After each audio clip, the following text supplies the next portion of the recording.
96.4। कुछ छोटा, कुछ बड़ा, कुछ हल्का, कुछ गहरा, सीधा सवाल के सीधा जवाब। छुपल राज के खुली पिटारा, जनता के अब यह बनारा। रोजी रोटी के सवाल, विकास निर्माण, भ्रष्टाचार, अत्याचार, रूढ़िवादी और अंधविश्वास पर कड़ा प्रहार। हर क्षेत्र के व्यक्तित्व संगे के सीधा दंगल। कार्यक्रम आमने सामने।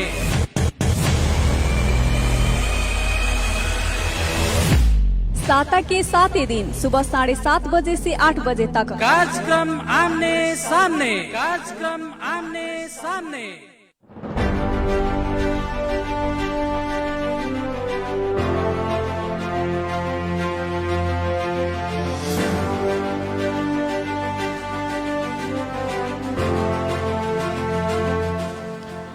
नमस्कार और प्रणाम तमाम भोजपुरिया श्रोता लोग के रेडियो 96.4 मेगाहर्ट्ज के तरंग में तरंगित होके जा रहा कार्यक्रम आमने सामने के आज के दंगल में हम मनोज पटेल अपने के स्वागत करतनी। ढेर सारा अपने के हम तहे दिल से शुक्रिया करतनी कि आज के कार्यक्रम सुने खातिर अपने एकदम तैयार होके बैठ गए बानी अपन रेडियो सेट में या अपने मोबाइल पर हमनी के कार्यक्रम सुनतानी, चाहे अपने फेसबुक पेज पर, चाहे हमनी के ऑनलाइन भी हमनी के सुनतानी। तमाम श्रोता लोग जे हमनी के साथ में अभी जुड़ रहा बानी, हमनी संगे बन रहा बानी, उनका लोग के हम बहुत बहुत कार्यक्रम में स्वागत करे के चाहेम और धन्यवाद भी देवे के चाहेम।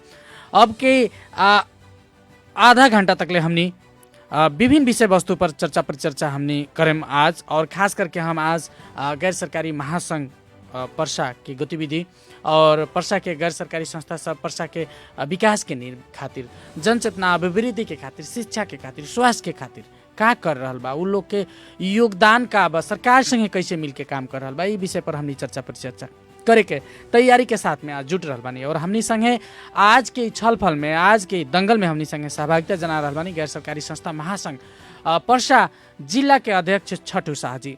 उनकर अभियान लंबा समय से गैर सरकारी संस्था में रह के पर्सा जिला के ग्रामीण इलाका के महिला सबके, बाल बालिका सबके अधिकार के विषय में अभियान वहाँ चला रहल बानी। जनचेतनामूलक कार्यक्रम लगायत शिक्षा स्वास्थ्य संगे जुड़ायल हरेक विविध विषय पर वस्तु पर वहाँ नज़दीक से हमनी के समाज के, हमनी के पर्सा जिला के देख रहल बानी। और उनका पिछिलका गतिविधि और गैर सरकारी संस्था के खास करके काम गतिविधि के विषय में भी हम उनका संगे चर्चा करें। सबसे पहले हम छठू जी के कार्यक्रम में स्वागत करे के चाहेम। छठू जी अपने के कार्यक्रम में हमनी के स्वागत बा। धन्यवाद मनोज जी। छठू जी हमनी के बताई गैर सरकारी संस्था महासंघ के पिछिलका गतिविधि का कर रहल बा। गैर सरकारी महासंघ गठन भइल उ औचित्य पूरा कर रहल बा कि ना कर रहल बा? मनोज जी रौगा जौन बात कह रहल बानी, गैर सरकारी संस्था ई एगो सरकारी संस्था के अलावा जौन नेपाल सरकार के नियम कानून एन के जौन बात होला ओकरा खतरा ई एगो संघ संस्था ओकरा के पूरा करावे खतरा, ओकर लक्ष्य प्राप्ति करे खतरा ई गांव समाज में, हमनी के देश में, हमनी के क्षेत्र में, हमनी के इलाका में ओकरा के पूरा करावे खतरा एगो सहयोगी के रूप में गैर सरकारी संस्था होता। पिछिलका समय के बाद जौन कह रहल बानी, पहले के अवस्था के कुछ हम बात कहतनी। जौना बेला जनप्रतिनिधि विहीन अवस्था रहे जी जी, वो बेला गैर सरकारी संस्था ही हरेक घर में, हरेक आंगन में, हरेक प्रत्येक गरीब लगे, दलित लगे, महिला लगे, बाल बालिका लगे पुग के जौन नेपाल सरकार जहाँ ना पूरत रहे, नेपाल सरकार के लक्ष्य रहे जौन पूरा ना कर सकत रहे, ओकरा के गैर सरकारी संस्था सहयोगी के रूप में रह के ओकरा के पूरा करावे वाला काम कैलक। अभिन के परिस्थिति जौन जनप्रतिनिधि के अवस्था बाटे, जौन पूरे हमनी के पालिका बाटे, प्रदेश बाटे, केंद्र बाटे, अभिन के गैर सरकारी संस्था प्रति के जौन देखावा बाटे, जौन देखैया बाटे, एगो ओकरा के जौन बुझे वाला मर्म बाटे, उ ठीक ओकरा के अब 100% ना, कुछ भावना से, इतना ना दुर्गंधित भावना से देखल जाता है, ताकि जौन नेपाल सरकार के लक्ष्य बाटे, पालिका के लक्ष्य बाटे, वो पूरा नहीं हो सकत, हम दावी करते नहीं मनोज जी। अब जैसे कि जी जी बोली छठू जी जी, काहे कि एगो ई सहकार करके जब तक ले नेपाल सरकार के कर्मचारी होके, चाहे जनप्रतिनिधि होके, चाहे गांव के अगुआ होके, या कोनो भी निकाय होके, यदि गैर सरकारी संस्था के भूमिका से खिलवाड़ करते तो ई देश के, ई नेपाल के, ई क्षेत्र के, इलाका के, ये गांव समाज के विकास असंभव बा। मनोज जी, हम ठोकुआ के साथ कह रहल बानी। अब जैसे कि छठू जी अपने लोग पर गैर सरकारी संस्था सब पर बार बार आरोप लगते आ रहा बा, जौन जनता के विकास के खातिर, जनता के शिक्षा के खातिर, स्वास्थ्य के खातिर, चाहे विभिन्न मानव संगे जुड़ाइल, मानव विकास के विषय वस्तु संगे जुड़ाइल जौन पैसा अपने लोग के आवेला, देश विदेश से जौन हमनी के अनुदान आवेला, ओमे गैर सरकारी संस्था सब व्यापक भ्रष्टाचार करेला, लूट मचावेला। जैसे कि राजनीतिक नेता लोग राजनीतिक में लूट मचैले बा देश में, वही लाखा गैर सरकारी संस्था सब भी एकदम मतलब 2 के 4 खर्चा देखा के जौन पैसा बा उ पैसा के लूट करेला। गैर सरकारी संस्था में काम करे वाला लोग के तो विकास भइल, लेकिन हमनी के प्रसाद जिला के, हमनी के प्रदेश नंबर 2 के जनता के विकास, जनजीवन अभी भी ऊपर उठे ना सकल। ई बात के यथार्थता के विषय में भी हमनी के बताई कितना ही सही बा। देखिए मनोज जी, बात कथी बा कि खाए वाला दांत एगो अलगे होला, देखावे वाला दांत अलगे होला। जी जी जी, जौन ए बेरा जे आरोप लगा रहल बा, हम ठोकुआ के साथ कहतनी, रउआ भी एगो मीडिया से जुड़ल आदमी वाली, पुरान हो गई मीडिया में भी। रउआ आज तक बताई जे कौन गैर सरकारी संस्था के अभी तक ले भ्रष्टाचारी में पकड़ले बाटे लोग? कौन गैर सरकारी संस्था के कर्मचारी के, कौन गैर सरकारी संस्था के अध्यक्ष के, कौन गैर सरकारी संस्था के कौनो भी पद में रहल आदमी के उ लोग अख्तियार दुरुपयोग, या कोनो भी निकाय, चाहे कोनो भी जनप्रतिनिधि, चाहे कोनो भी समाज के अथवा ओकरा के भ्रष्टाचारी के रूप में देखले बाटे, चाहे सार्वजनिक कैले बाटे। ठोकुआ के साथ कहते। लेकिन देखी उहे जी कह रहल बाटे ये गैर सरकारी संस्था के लोग भ्रष्टाचारी बाटे, चाहे ओकर विकास हो गई, समाज के विकास ना भइल, ओकरा के देखी दिन दहाड़े पकड़ा ताटे लोग, चाहे उ जनप्रतिनिधि होके, चाहे कर्मचारी होके। एगो छोट छोट चीज में जौन की उस सेवा सुविधा भत्ता के रूप में देखी, चाहे राहत के हिसाब में देखी, चाहे कोरोना के औषधि उपचार के में ही देखी, हर एक लाइन में देखें तो जौन जे कह रहल बाटे कि उ भ्रष्टाचारी बाटे, चाहे उ खराब बाटे, उ अपने दिया के निचवा अजोर ना होखेला। वही तरह यहाँ कुछ लोग, कथित लोग बाटे, ये गैर सरकारी संस्था पर अंगुली उठावे के, लेकिन अपना ओरी उ नजर नहीं देखत। ओकरा के ई जौन ताना बाना और जौन ठाड़ो रूप से जौन आरोप प्रत्यारोप लगा रहल बाटे, उहे चीज के ठीक थोड़ा शांति ढंग से अगर देखी लो तो उ सहकार करके अगर जाई लो तो ये देश के, ये समाज के, हमनी के परसा जिला के या हमनी के इलाका के, क्षेत्र के हर एक दलित महिला बाल बालिका के उत्थान हुई। हम ठुकवा के साथ कहते छोटू जी, हम ई बात, हम ई भी जी जी, हम ई बात जोड़े के चाहता नहीं समय में देखी कि अभी भी देखी रहुआ 4था बरस संचालन में बाटे रुआ स्थानीय निकाय के। जी जी जी, अभी केनाहू बाल बालिका के नाम सुनता नहीं रुआ, लेकिन उहे जौना बेरा संस्था सन से सारा चीज के जौन प्रयोग कई जाए, संस्था जौन कार्यक्रम संचालन करे, बाल बालिका के गरीब बाल बालिका के छात्रवृत्ति के सवाल में हो, चाहे शिक्षा के सवाल में हो, कितना लड़कन के 25-50 लड़कन के गैर सरकारी संस्था शिक्षा में योगदान कैलक, कितना लोग के स्वास्थ्य उपचार करौलक लो। लेकिन यहाँ करोड़ों के बजट बाटे, कोनो गरीब के सुनले बानी कि जहाँ उपचार करावल, कोनो गरीब के सुनले बानी, कोनो दलित के सुनले बानी स्वास्थ्य उपचार करावल, कोनो भी दलित महिला के आगाड़ी बढ़ावे के सुनले बानी, दलित के नामे और आगे बटे नेपाल से। जी छोटू जी, ये सब बात पहले भाई बात में भी हम अपने से महिला के नामे निशान उठावे बा, महिला के ये गैर सरकारी संस्था के दिन कि करीना बेगम एबरा विधायक एबरा नेता भइल वाली, तो गैर सरकारी संस्था महासंघ के छोटू जी भंडारी एबरा राष्ट्रपति भइल वाली, गैर सरकारी संस्था के दिन कि एबरा जौन एकल भाता बाटे, महिला लोग के विधवा भाता बाटे, ज्येष्ठ नागरिक के सम्मान कइल जाता है, सब गैर सरकारी संस्था के देना। छठू जी, लेकिन एगो बात में हमनी कहतनी, अपने कहतनी कि गैर सरकारी संस्था में सारा लोग दूध के धोल बा, एकर गारंटी काथी बा? एकर अनुगमन निकाय का बा? गैर सरकारी संस्था महासंघ एगो छाता संगठन के रूप में अपने लोग तमाम गैर सरकारी क्लब और जितना भी बा ई संघ संस्था सब ओकर अथी एगो छाता संगठन के रूप में अपने लोग काम कर रहल बानी। अनुगमन का बा एकर? काउंटेबिलिटी कहाँ बा एकर? और प्लस मतलब केहू लोग अगर गलत करता तो ओकरा के गैर सरकारी महासंघ कार्यवाही कब कैले बा? मनोज सर, एकर कथी बा कि गैर सरकारी संस्था बिना समझौता अनुसार एक कदम भी अगाडि ना बढ़ेला। जी जी। ऊ चाहे नेपाल सरकार से गैर सरकारी संस्था समझौता कैले होको, चाहे अंतर्राष्ट्रीय गैर सरकारी संस्था से कैले होको, चाहे स्थानीय निकाय से कैले होको, चाहे जिला समन्वय समिति से कैले होको, या जिला वन कार्यालय से कैले होके, जिला जन स्वास्थ्य से कैले होके, या कौनो भी कंपनी से कैले होके समझौता, वो बिना समझौता के एक कदम अगाडि नहीं बढ़ सकत।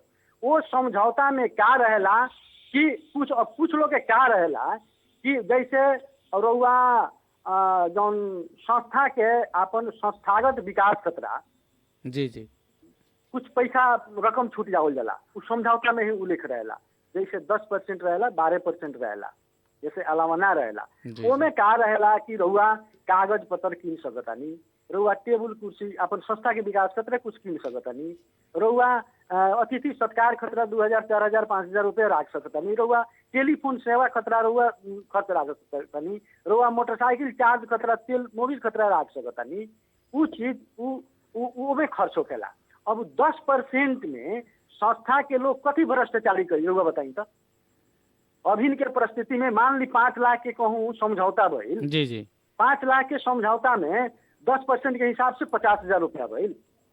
50,000 रुपया में रउआ तेल बाटे, ओकर मोबिल बाटे, ओकर नाश्ता खर्च बाटे, ओकर फोन खर्च बाटे, बहुत सारा खर्च सब बा। छठू जी सही बात बा, आपने कहत नहीं सही बात बा, लेकिन हमर कहे के मतलब ई बा कि गैर सरकारी संस्था महासंघ गठन बा पर्सा जिला में, सारा संगठन के सारा गैर सरकारी संस्था के विकास के खातिर उ लोग के एगो स्थापित होके के एगो वातावरण तैयार करे के खातिर गैर सरकारी महासंघ के एगो भूमिका होके के चाही।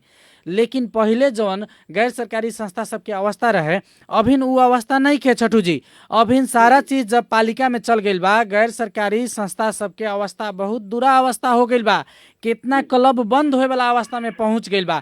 ई विषय में गैर सरकारी महासंघ का कर रहा बा? जी देखिए, हमनी के गैर सरकारी संस्था ई पॉलिसी लेवल में काम करे वाला संस्था। जी जी। जबकि जब भी नेपाल सरकार के एक संस्था प्रति घोर प्रकार के एगो कठोर निर्णय जौन अइलसन, ओकरा के उ निर्णय प्रति गैर सरकारी संस्था पूरा आह्वान कैलक केंद्रीय लेवल से। वो जिला लेवल में रहुआ अभी सुनले होके हमनी के जिला प्रशासन कार्यालय में हम ज्ञापन पत्र बुझाउनी सब, ज्ञापन पत्र बुझा के जौन संस्था के अब ऐसा ना नियम कानून बना दी कि वो यहाँ संस्था चलावेला ही मतलब दुरा अवस्था हो जाए। वैसन प्रकार के जौन कठोर निर्णय कैले रहे नेपाल सरकार, ओकरा के हमनी के ओकरा के सुधार करौनी सर। जी जी। दूसरका बात कथी रह गई कि ई नाफा कमाएला संस्था ना। एक ओर से नेपाल सरकार नाफा नत कमाओ कह के कहता, दूसरका ओर से भैट में जाए के कहता के कर लागत के। अब बताई नाफा में अइबे ना करी, मुनाफा रहित बाटे, और उ कर कहाँ से दियाई कि नेपाल सरकार ओकरा के उ कानून के सुधार करो कि तो ओकरा के अब भ्रष्टाचारी करे खतरा, ओकरा के चोरी सिखाओ खतरा, तो उहे पहल कदमी करा रहल बाटे। ऐसे ई इतना ना बाझल बा मनोज जी, रह गई बात की खाली संस्था पर आरोप लगा के जे हई कैलक आगे के परम में फलना संस्था है चीज में आरोप कैलक। छोटू जी ये बात आज के डेट में ये बात कुछ सत्य साबित भी हो रहा बा, हम सब के ना कहेम, लेकिन बहुत ऐसा संघ संस्था बा जौन स्थानीय सरकार चाहे प्रदेश सरकार जौन गतिविधि कर रहा बा, मानव विकास संगे मानव संशोधन के विकास के खातिर, मानव के बाल बालिका के विकास खातिर, महिला के विकास खातिर, चाहे जनचेतना अभिवृद्धि के खातिर जौन कार्यक्रम सब कैल जा रहा बा गैर सरकारी संस्था मार्फत, पालिका सब जौन कार्यक्रम चला रहा बा, ओमे व्यापक कमीशन खोरी बा छठू जी।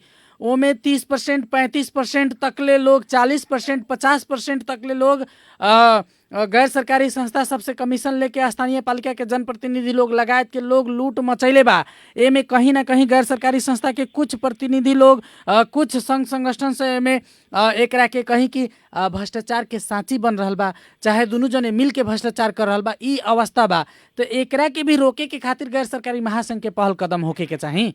मनोज जी एगो बात देखी, संस्था के सामाजिक संस्था है जी जी, गांव में रहल या शहर के टोल टोल में रहल या जिला लेवल के जौन बुद्धिजीवी लोग रहे, चाहे समाज सेवा के जौन भावना रहे, विद्यार्थी लोग से ही संस्था के पूरी पैदा भइल बड़ा। जी जी, देखिए गांव समाज में जहाँ निरंकुश शासन रहे, जहाँ वहाँ सामाजिक विभेद रहे, जहाँ जात जाति के विभेद रहे, जहाँ उच्च नीच के विभेद रहे, जहाँ महिला पुरुष के विभेद रहे, जहाँ दलित पर शोषण कल जात रहे, जहाँ अन्याय अत्याचार होत रहे, वो सबके उन्मूलन करे खतरा, जहाँ आर्थिक स्थिति से गरीब के दबावल जाए, ओकरा के आर्थिक उत्थान और ना बढ़े दिया, ओकरा के रोजगार और ना बढ़े दिया, ओकरा के शिक्षा दीक्षा से वंचित कल जाए, ओकरा के स्वास्थ्य उपचार से वंचित कल जाए, ओकरा के विकास में कौन किस्म से शरीक ना करावल जाए, ओकरा के कोनो भी प्रतिनिधित्व में निर्णय के पहल में ओकरा के आगाड़ी ना जाए दिया, वो कठोर अवस्था के रोके खतरा, ओकरा के गरीब के पहुंच पुगावे खतरा, महिला के पहुंच पुगावे खतरा, दलित के पहुंच पुगावे खतरा, बाल बालिका के सहभागिता जनावे खतरा, हरेक निकाय में सहभागिता करावे खतरा, हरेक निकाय में निर्णय में प्रतिनिधित्व करावे खतरा, इस संघ संस्था के उत्पत्ति भई। लेकिन जब संघ संस्था ए पर पहल कैलक तो ओकरा खतरा नेपाल सरकार के जौन थरथरौलक, नेपाल सरकार के जौन हरेक निकाय में ओकर पहुंच ना रहे और ओकर ध्यान ना पुगत रहे या वो गलती करत रहे, ओकरा के सही ट्रैक में लियावे वाला जौन संघ संस्था पहले काम कैले बड़ा सन, ओकरा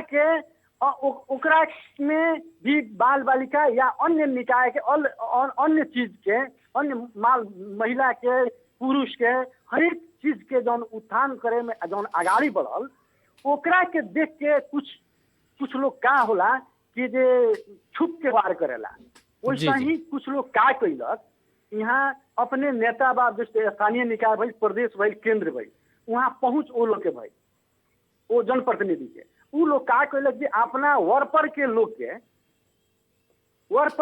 के अपना बेटा के, भाई के, अपना चाचा के, अपना जनाना के, ये तरह के अवस्था में का कैलक उ लोग कुछ संघ संस्था दर्ता करौलक। उस संघ संस्था के का कैलक जे जैसे स्थानीय निकाय जी छोटू जी, हमर कहे के मतलब बा जौन संघ संस्था सब वैसन आ रहल बा, चाहे भ्रष्टाचार के साँची बन रहल बा, जौन लोग भ्रष्टाचार के साँची बन रहल बा, ओकरा के तो कम से कम अपने लोग आउट करी। मनोज जी हमारे एगो बात पहले सुन ली, अब वहाँ कथी सवाल बाटे कि ओतही स्थानीय निकाय में दूसर कोई के ना ढूके देवे खतरा, अपना वर्कर के संस्था भइल चाहे व्यक्ति भइल, ओकरा के कार्यक्रम के इम्प्लीमेंट करता चलो, समझौता करता चलो, वो समझौता में फिर अनुगमन करे आला उहे जनप्रतिनिधि बा, ओतही के कर्मचारी बा, उ कर्मचारी कथी बाटे जनप्रतिनिधि के अंडर में बा। अब वहाँ गैर सरकारी संस्था के जौन पहल होके के चाहिए, प्रतिनिधित्व होके के चाहिए, वहाँ उतही नहीं के लोगों के दे। अब यहाँ आम समाज में गैर सरकारी संस्था भ्रष्टाचारी है, गैर सरकारी संस्था के लोग विकास नहीं के चाहत कह के प्रचारबाजी, अब वहाँ उ लोग के तो प्रमाण पत्र बा, जनता के मालिक तो उ लोग बा। अब वहाँ दोसर कोई के बात प्रशासन भी नहीं के मानत, वहाँ दोसर कोई के बात कहला पर कोनो सुनवाई नहीं है। ऐसे उ जनता के प्रति जौन अभिन वास्तव में रुआ कहता नहीं कि भ्रष्टाचारी मौलाइल बाटे संस्था के लेके, लेकिन हमनी के जौन गैर सरकारी संस्था संगठन बाटे ओकरा में जौन सदस्य बाटे, उ संघ संस्था में अगर कोई वो तरह के आवताटे या वो तरह के देखल जल जाता तो हमनी के कार्रवाई करे खतरा, ओकर संस्था खारिज करावे खतरा, ओकरा खतरा हमनी के कौनो कदम हमनी के पछाड़ी ना हटम सन मनोज जी। लेकिन जौन झोरे छाप संस्था जौन खुलल बा सन, झोरे में बाटे जनप्रतिनिधि लोग के अपन व्यक्तिगत अपना भाईचारा लोग के जौन खुलल बाटे, ओकरा खतरा अब हमनी के फिर एक बार गैर सरकारी संस्था ई छठा संगठन एक बेर सब लोग हमनी के जिला कार्य समिति के बैठ के उ संस्था कौन कौन है रउआ के भी हमनी के सहयोग चाहिए जी जी जी वैसन संस्था कौन कौन बाटे वैसन संस्था पर हमनी के रोके खतरा हमनी के पहल कई जाई मनोज जी रउआ के भी संचार कर्मी के और सामाजिक अगुवा लोग के भी हमनी के जरूरी बाटे। छठू जी हम अपने के अपने खुद एगो संस्था अपने लंबा समय से अपने सामाजिक अभियान में जुड़ल बानी। ब्रिलियंट युवा क्लब अपने के क्लब बहुत चर्चित क्लब एगो अपने लोग संचालन कर रहे ने। एकरा अलावा अपने गैर सरकारी महासंघ के एगो नेतृत्व भी संभाल रहल बानी। अवस्था अपने भी बुझतनी अवस्था जहाँ हम हिट करे के चाहतनी जहाँ हम संकेत करे के चाहतनी ई जे साची बन रहल बा लोग स्थानीय पालिका में मानव विकास के जौन गतिविधि में होखे वाला जौन कार्यक्रम मार्फत एनजीओ सब चला रहल बा गैर सरकारी संस्था सब चला रहल बा वहाँ कमीशन के जौन खेल हो रहल बा ओकरा के रोके खातिर एगो अपने लोग के तो सामाजिक अभियाने बा अपने लोग के एगो वैसन किस्म के अभियान लेके आ सकतनी जेकरा के जनता के जागरण संगे जोड़ सकतनी सामाजिक जागरण संगे एकरा के जोड़ के हमनी रोक सकतनी। का लागता अपने के? हम पहले भी अपने से कहनी है गैर सरकारी संस्था जौन पिछड़ा वर्ग बाटे जौन दलित बाटे जौना के पहुँच नहीं थे वो पहुँच खतरा लड़ाई करे वाला संस्था गैर सरकारी संस्था। यहाँ का हो गई बा कि मानव संसाधन में यहाँ संस्था खतरा सामाजिक क्षेत्र में कुछ बजट छुटिया देता थे लोग, लेकिन हमनी के हैरानी कहाँ बाटे हमनी हैरान कहाँ बानी सन मनोज जी कि जौन संस्था सामाजिक क्षेत्र में काम कर रहा बाटे ओकरा के कौनो विज्ञापन आज तक ले कागज पत्र में देखले बानी रुआ कौनो भी पेपर में कि हेतई हई चीज खतरा जैसे बाल बालिका के तालीम खतरा महिला के अगरबत्ती के तालीम खतरा या सिलाई खतरा कहूँ सुनले बानी कि जहाँ विज्ञापन कैले बाटे लोग जे ओइसन सक्षम प्रपोजल आह्वान कैल जाओ प्रपोजल मांगल जाओ चाहे कोटेशन मांगल जाओ कैले बाटे लोग कहूँ देखले बानी ओकर उहे कारण है ओतहिए भ्रष्टाचारी बाटे ओतहिए कमीशन खोरी बाटे।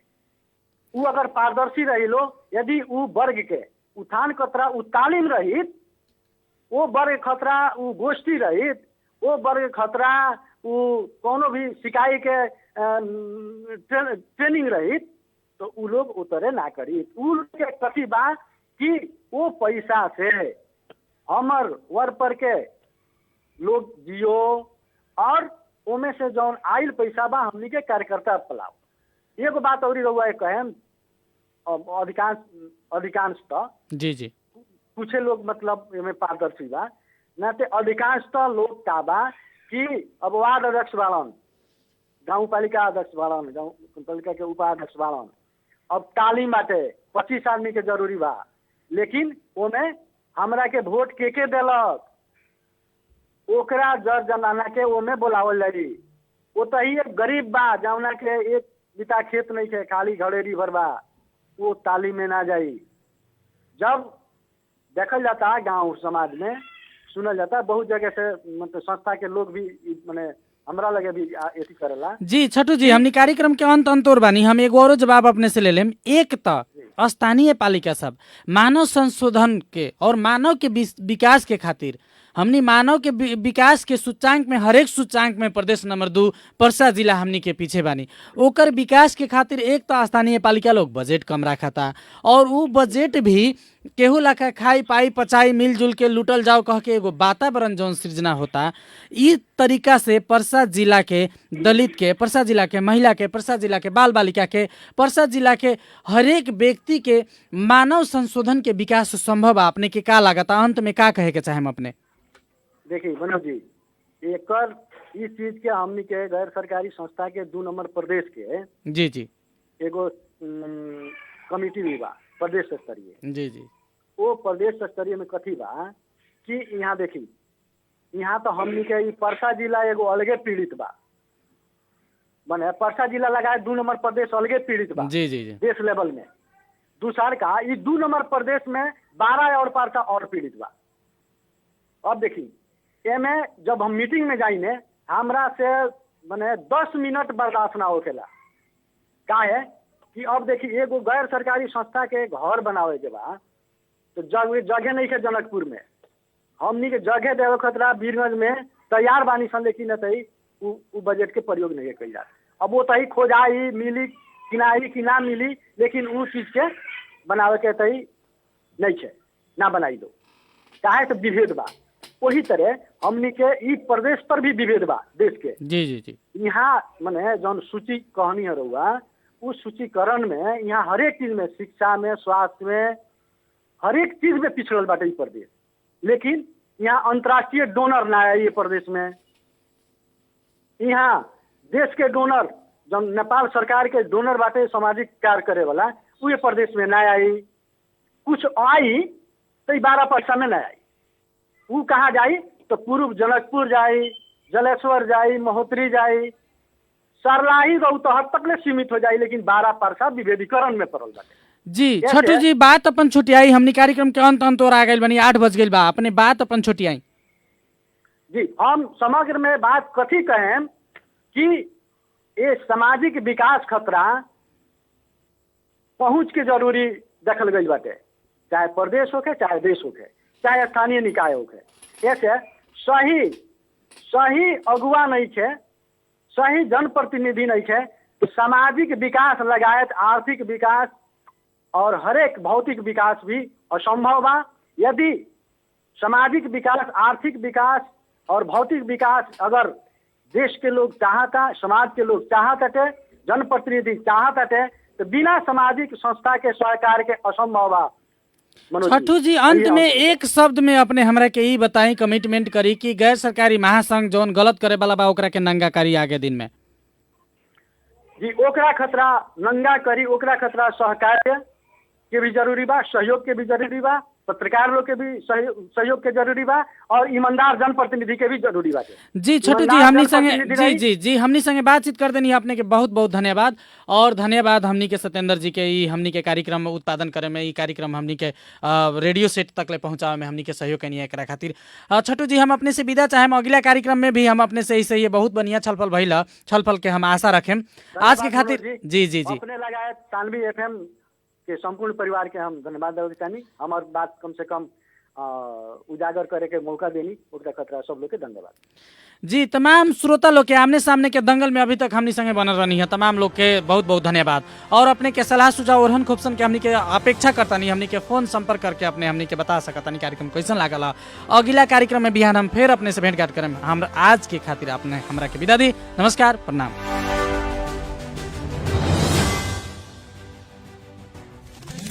रेडियो सान्वी टाइम चेक अहिले 8 बजेको छ। This time check is sponsored by Nepal Indo hospital, 24 घण्टा तपाईको सेवामा।